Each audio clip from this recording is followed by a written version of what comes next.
and gentlemen, Stack Records proudly presents Mr. Timmie Rogers as Super Soul Brother, alias Clark Dark.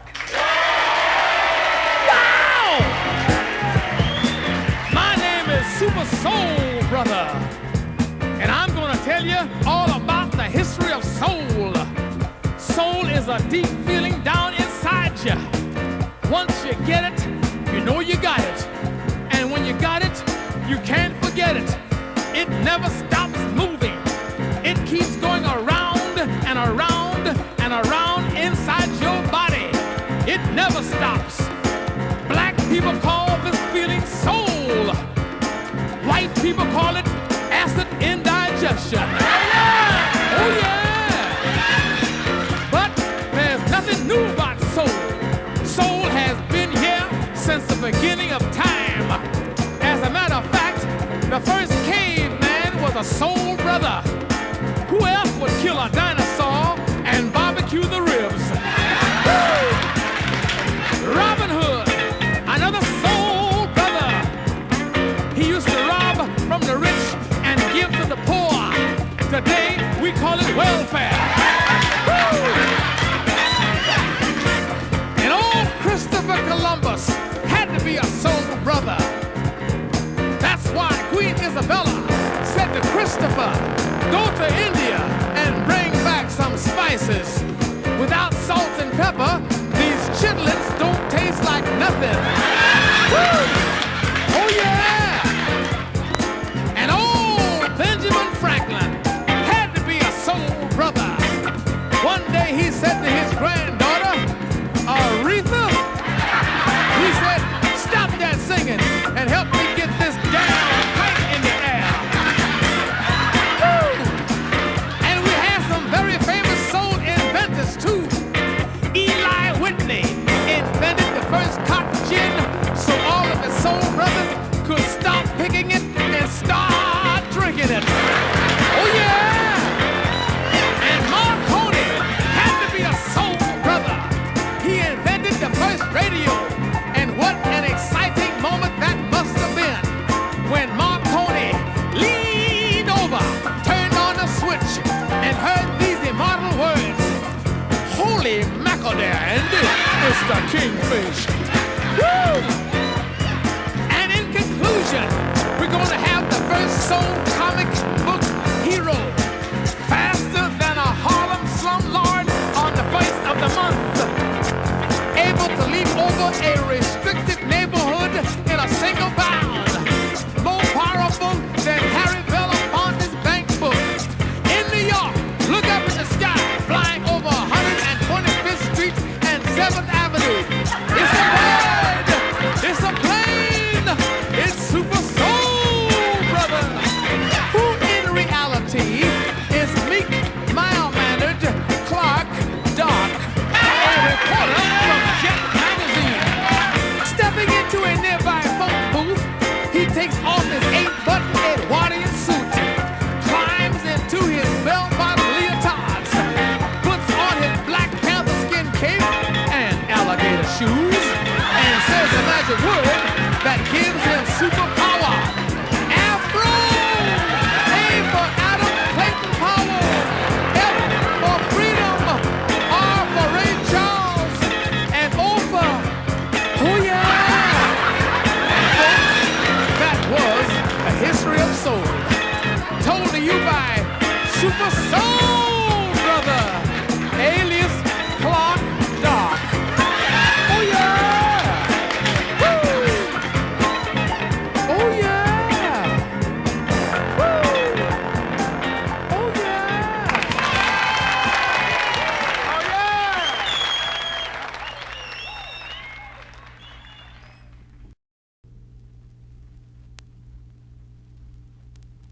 This is Clark Dark, the bright light of the jet set, your ace reporter for Jet Magazine, bringing you an exclusive interview with the man who uncovered the biggest political scandal of all time, Watergate, on the night of June 17th, 1972. The night watchman at the Watergate Hotel noticed that something strange was happening, and he single-handedly, by accident, discovered that members of the committee to re-elect the president were attempting to place wiretaps into the national offices of the Democratic Party. And on top of that, this mother was a black brother. Oh, yeah! Oh, yeah! Sir, excuse me, but you were responsible for the arrest of the Watergate burglars. Now, just what led to your discovery of the break-in? Well, I was cool making my night rounds, you understand, when I opened the front door, and I saw a little piece of tape on the lock to keep it from locking, you know? And you knew then that something was wrong? Didn't I? I mean, that's one of our oldest tricks. Yeah, but I knew this time that it wasn't no brothers. How is that? The tape was still on the roll. I said to myself, somebody's in a lot of trouble. On the other hand, my cufflinks didn't agree. Your cufflinks didn't agree? Yeah, they said things would be okay if nobody screwed up. But then my belt buckle wasn't sure about that. Your belt buckle wasn't sure about that? Yeah, my belt buckle said to shut up and work fast before somebody gets caught. Then my afro hair comb started cussing at my cufflinks. Then my charm bracelet told my afro hair comb where it could go. my wristwatch got a big laugh out of that. But my pinky ring told him to shut up. This was no laughing matter. Then my cufflinks challenged my charm bracelet to a fight, you dig? Then they all started cussing at each other till my nail clippers told everybody shut up and get to work. Well, that sounds to me like the Republicans had placed wiretaps on you. What did you do then? I told myself to leave me alone. Then I called the fuzz. Sir, I was just wondering if anyone in the Republican Party made any attempts to keep you from testifying about what you saw. Well, yeah, somebody called me and offered me a job if I denied what I saw. What was that job? Secretary of State. Yeah, but I told him to forget it. Well, why is that? No way I'm going to take a step down from being night watchman. Yeah, I see your point. Just one more question, sir. Where do you see yourself in history? Well, I look at it this way, bruh. The Republicans bugged the Democrats at Watergate, but I am the dude that bugged the Republicans. And he who bugs last bugs best. This is Clark Dark for Jet Magazine. Oh, yeah.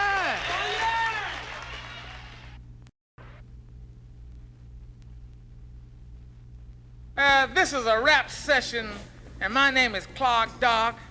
And when I talk about the problems of the world, I know, because I have spent my whole life living in the ghetto, world's largest ghetto, Harlem, New York. And you all know what the ghetto is. The ghetto is a cultural center for the economic underclass. Oh, yeah! Wait, maybe I can explain that better. The ghetto is a sociological gathering place for the lower echelons. Wait, maybe I can explain that even better than that. The ghetto is, it's a slum. That's what it is. If they gave out ratings to neighborhoods, mine would be rated R. R stands for rat. The only movie star who ever came out of my neighborhood was Willard.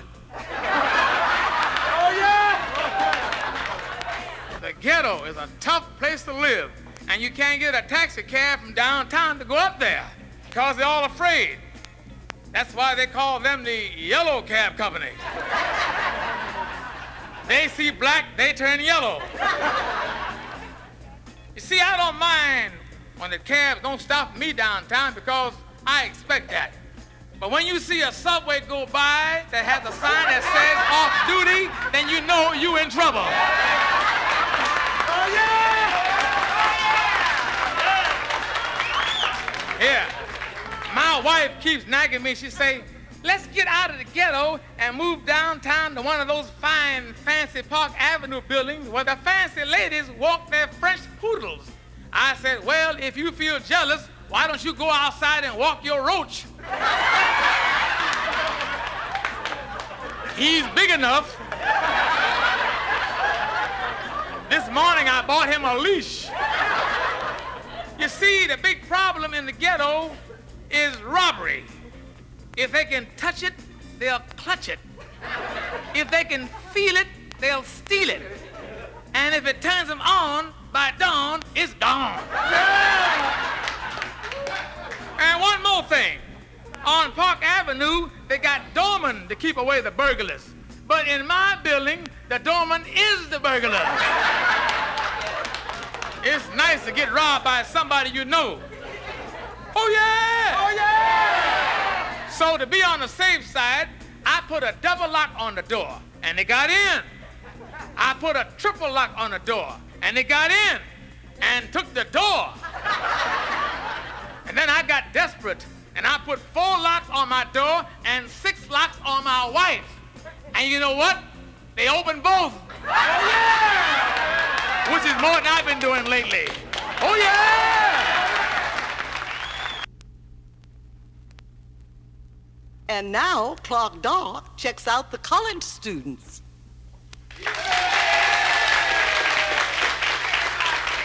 Yeah, things can be pretty wild on the campus today. I happened to be over on one college campus last week, and a real tough kid came up to me wearing an afro haircut, a dashiki, and on his arm he had a copy of Elridge Cleaver's new book, and saying things like, "Right on, baby, right on." And he was white. And then a demonstration broke out, and I saw a college kid wearing a bulletproof vest, and a midget shot him in the ass. Oh, yeah!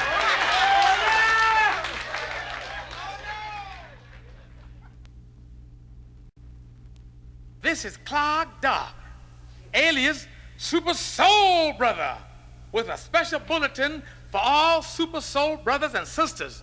Be on the lookout for drug pushers, dope fiends, smack addicts, coke snorters, banana smokers, pill poppers, and goofball hoppers, glue sniffers, and roach whiffers, freaks on speed and the evil weed, uppers and downers, and spaced out frowners, trip takers, and brownie bakers. Watch out, because I'm here to tell you now that the time has come to run out the pushers. The drug racket can pack it.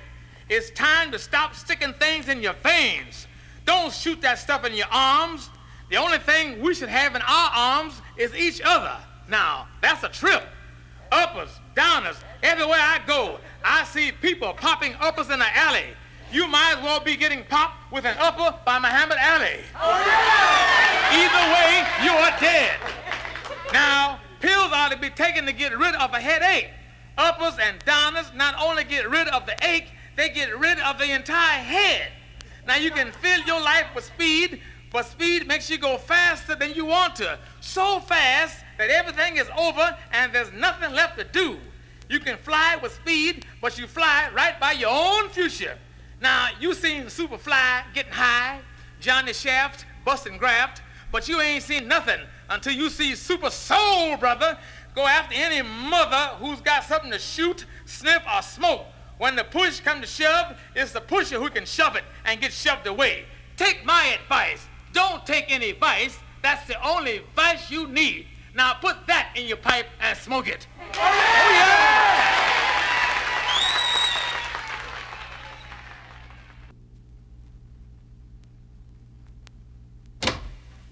Excuse me, where do I go to see about a bank loan? Why, you've come to the right place. I'm Mr. Perkins, your personal loan officer. May I take this opportunity to welcome you to Himmler Savings and Loan, the Bank of Argentina. A good place for you to hide your money. Now, just what kind of loan do you want? We have many types. Gee, I'm not sure. Could I see a menu? Very clever, Mr. Clark Dark. Clark Dark. First name? Clark. Clark Dark? Unusual type name, sort of like Chris Christopherson. Clark. No. The name is Clark Dark. One Clark for one Dark. Okie dokie. Dokie.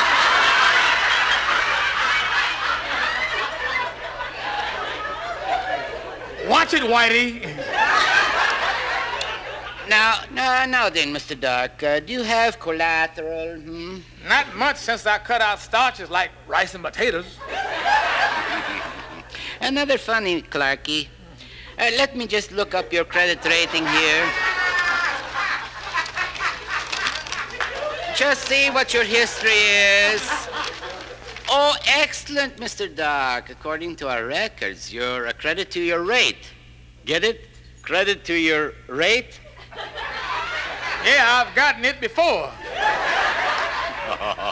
No, when borrowing at Himmler, we want you not to think of us as a bank, but as your friend. That's fine, because I owe all my friends. Yes. Now then, how much did you plan to borrow? Well, I did and still plan to borrow $500. $500, wonderful. Now, let me tell you briefly about our repayment plans. You may pay your loan back in monthly installments, weekly installments, daily installments, hourly installments, up to the minute installments, or you may pay the entire $500 back before you leave the bank. And of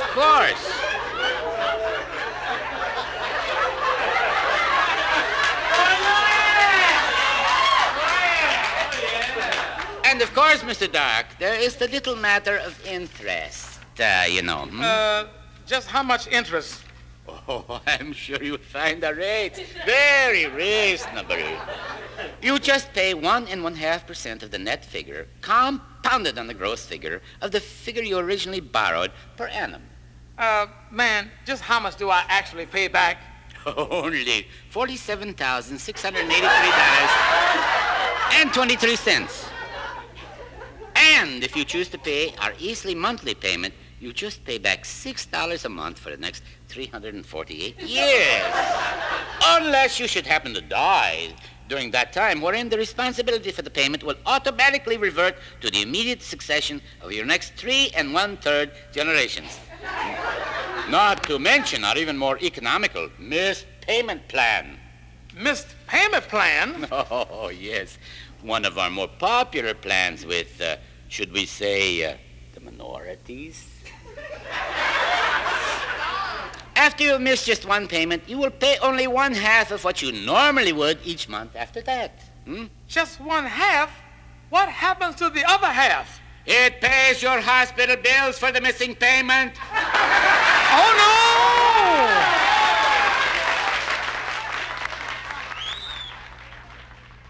Oh, yeah! Yeah! I met her in Florida. It's fly. I kissed her in Georgia. It's jive. Married in Louisiana. It's live. And I settled in Pennsylvania, which is pie. So I call my baby Fla-Ga-La-Pa, and Fla-Ga-La-Pa is her name. Yes, I call my baby Fla-Ga-La-Pa, and she calls me the same. 'Cause I met her in Fly, kissed her in Jive, married in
Honey, I know you're not crazy about the idea, but in just a few minutes, I'm going to go out there on the stage of the Apollo Theater, and I'm not the least bit nervous.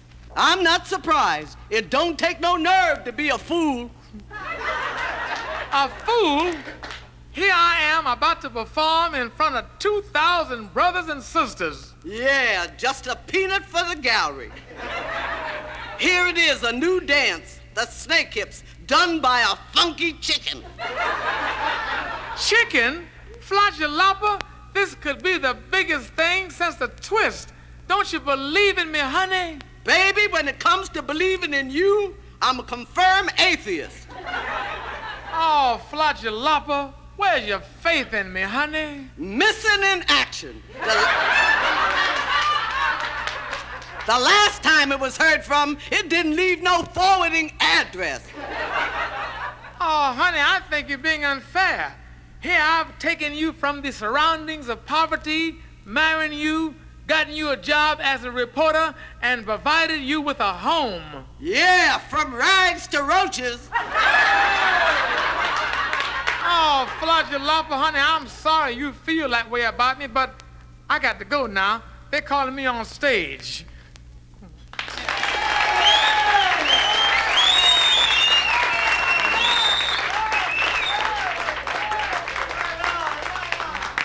Ladies and gentlemen, brothers and sisters, kissers and huggers, lovers and snugglers, welcome to the world-famous Apollo Theater.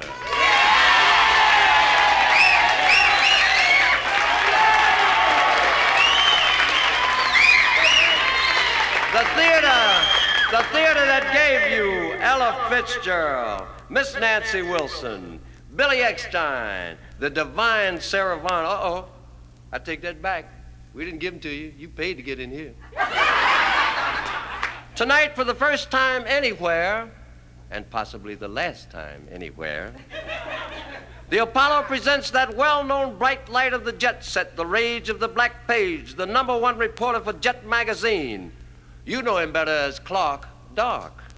And he's doing his brand new dance, the Snake Hips.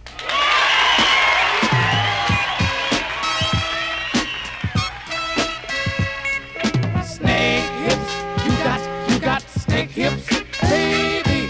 Snake hips, you got snake hips. You got snake hips and juicy lips. Your sexy eyes, woo, they hypnotize. But from your waist down, you are so profound. Oh yeah, you got snake hips, baby. You got snake hips. You got snake hips, baby. You got snake hips. You got snake hips, baby. You got snake hips. Oh yeah. And you're 5'8", ain't you? And all that's great. Oh, and your body's fine. Woo. Like Georgia pine. Oh yeah. But your gluteus maximus, oh, is so miraculous. Oh yeah. You got snake hips, baby. You got snake hips. You got snake hips, baby. You got snake hips. You got snake hips, baby. You got snake hips. Oh yeah. Oh, do your snake hip dance. Oh, shake it, baby. Shake it, but don't break it. Twist it to and fro until the breezes blow. Oh, just look at them hips. What measurements? 38 and 2. That means you are 40 with me. Oh yeah. And you're so blasé. Really? In a super way. Oh, and when your hips eclipse, good Lord, woo, honey drips.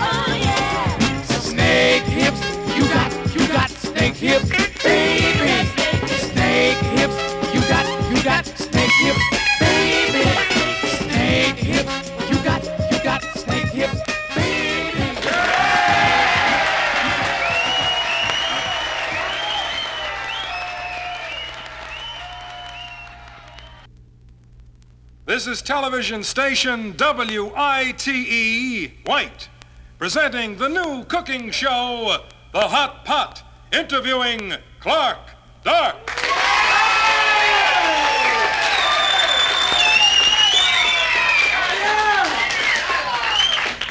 For years, white people in the South have been eating what is now referred to as soul food. And that was okay by me. And now soul food is a booming business. And you can find restaurants that specialize in soul food in all the best parts of town. And some of the names really kill me, the way they try to sound stuck up and hip at the same time. Names like Chez Crawford La Fonda del Soul Brother. And I hear there's a new soul food takeout place with a slogan, "Don't cook tonight," called Chitlin' Delight. Oh yeah! And since it has become so fashionable for white people to eat soul food, the whites figure, why invite black people? We're serving soul food. Isn't that enough black representation?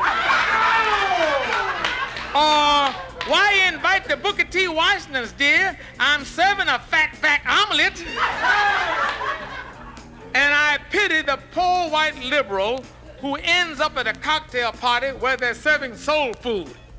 Just imagine trying to make polite small talk with a ham hock. The reason why we're not getting invited to white parties is because they don't want us to see them eating soul food. Not that they are ashamed of eating soul food, they just don't want us to see them eating it. And I can't blame them. Just think about what soul food is. Neck bones, greasy, messy gumbos, drippy, sloppy pig's feet. It's hard to eat that stuff if you're white. You can't use no knife and fork on no neck bone. Many a men, in their own stupidity, have tried to tackle the neck bone with a knife and fork, and few, if any, have returned. So why should any self-respecting white man want a black man to see him eating soul food? It would blow his whole thing. You can't rule no entire race of people, subject them to the continuation of century-old abuses, and remain superior with spoon-bread drippings all over your face. And how about those poor old sophisticated white women? It's hard to be dainty while sucking the fat off a juicy pig's foot. Oh yeah!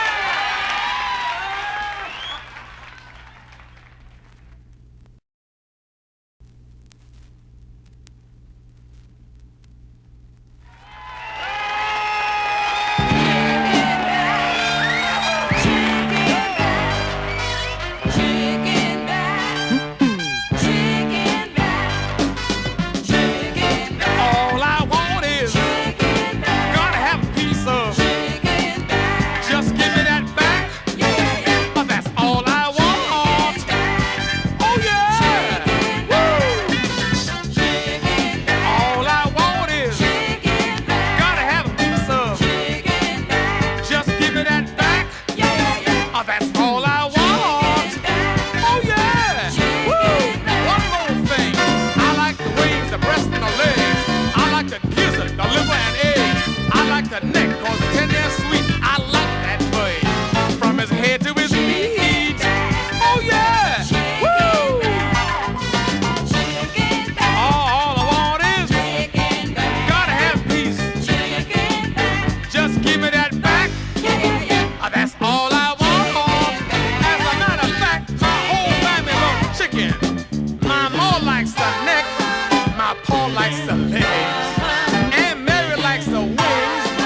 get my hands on it. Oh, never mind the feathers. Just bring me some chicken back.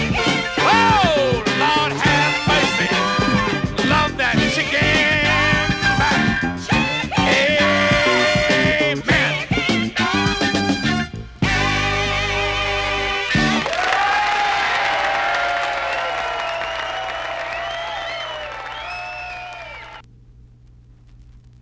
This is Clark Dark calling in my feature story on inflation before my 3 minutes are up. Your 3 minutes are up. I just started. Boy, inflation has even affected phone calls. When you're hot, you're hot. Headline, inflation worldwide. I went to Rome, Italy for a vacation and got broke over there. And they say when in Rome, do as the Romans do. So I robbed an American. Oh yeah! This is Clark Dark for Jet Magazine.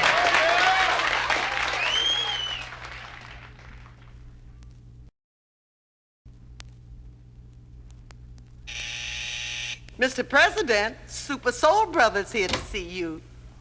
Come in, Super Soul Brother. Thank you for seeing me, Mr. President.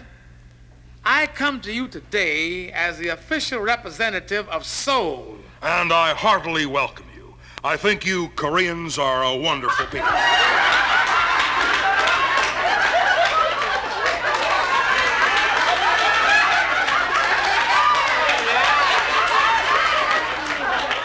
Mr. President, that's not the soul I'm talking about. I'm talking about black soul, a feeling that reflects the pride and beauty of our people. That's soul, and this country should put people like this in its government. You're so right. And if you Koreans can do it, there's no reason why we can't. Mr. President, I don't mean to shock you, but I'm not Korean. I'm black. I see.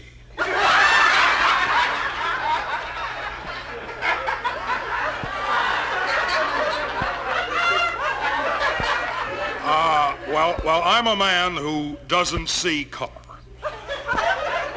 When it comes to the races, I just don't see anything. You can say that again. When it comes to the races, I just don't see anything.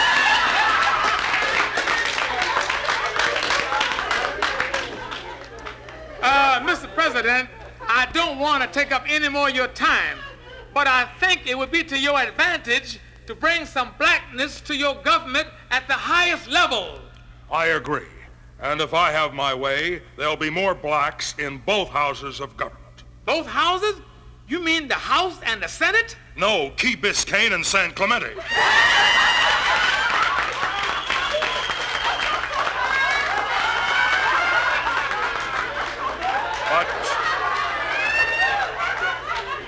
But Super Soul Brother, you're absolutely right.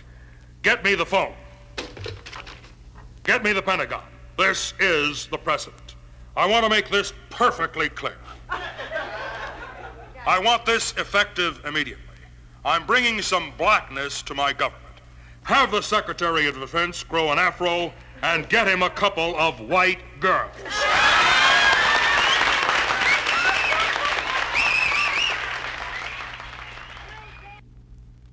I don't know why the Republicans wanted to bug the Democratic headquarters in the first place. They were so far ahead in the polls. Nixon and Agnew had the confidence of their party. They had the confidence of the Congress. They had the confidence of big business. And now some people are saying they are two of the biggest confidence men this country has ever had. Oh, yeah.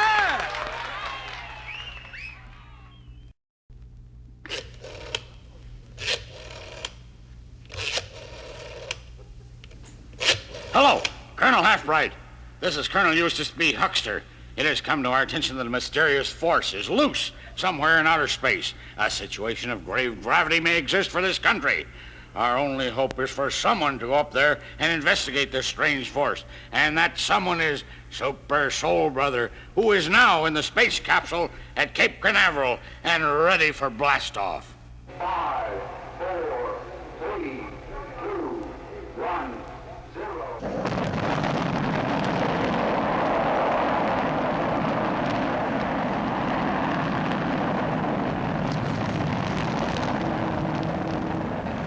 This is Super Soul Brother calling ground control at Houston. Can y'all hear me? This is ground control in Houston. Come in, Super Soul Brother. Have you seen anything? No, but there is a problem. There's no heat in here, no hot water, and the pipes are leaking. Can you explain this? Just trying to make you feel at home.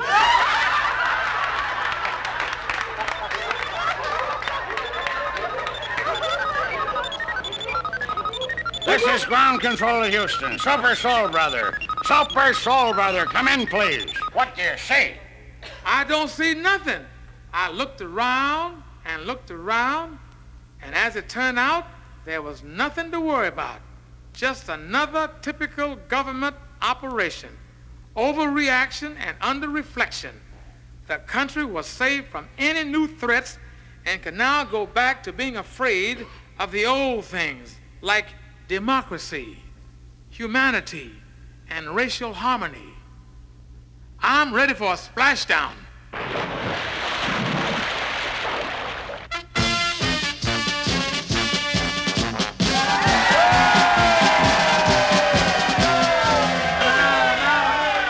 On behalf of the entire nation, Super Soul Brother, I welcome you back to the land of the brave and the home of the free.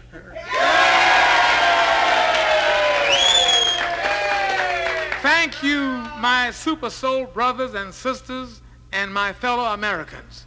I must say that when I came out of the water and saw your smiling faces, I was deeply touched. I was sent up in space to see about an enemy that might destroy this country. And I can safely say that there's no enemy up there. But there is an enemy down here, fear. The fear to love for fear of not being loved back. The fear to give for fear of not receiving. The fear to live for fear of dying. This will never be a real land of the free if we aren't brave enough not to be afraid. If we're not brave enough to be free. And as sure as I'm standing here, I am afraid that we can't go on like this any longer. If the world should end tomorrow, have you lived enough today? Has each hour been fully tasted?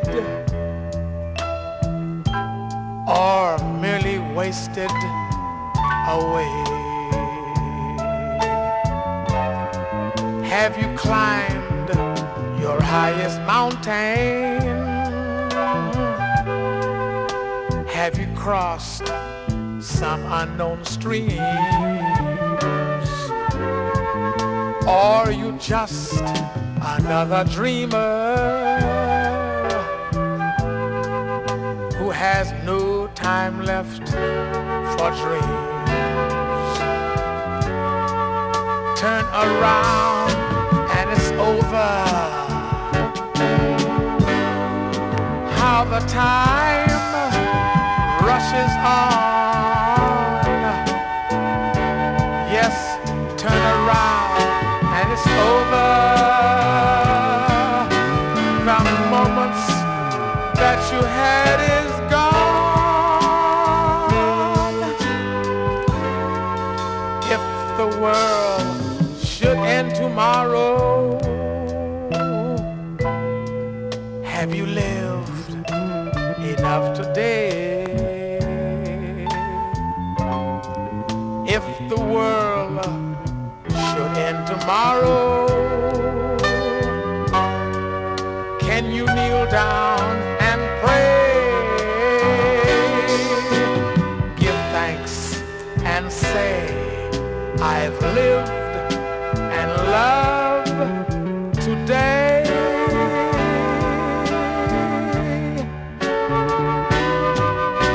Give thanks and and say, I've lived and loved today.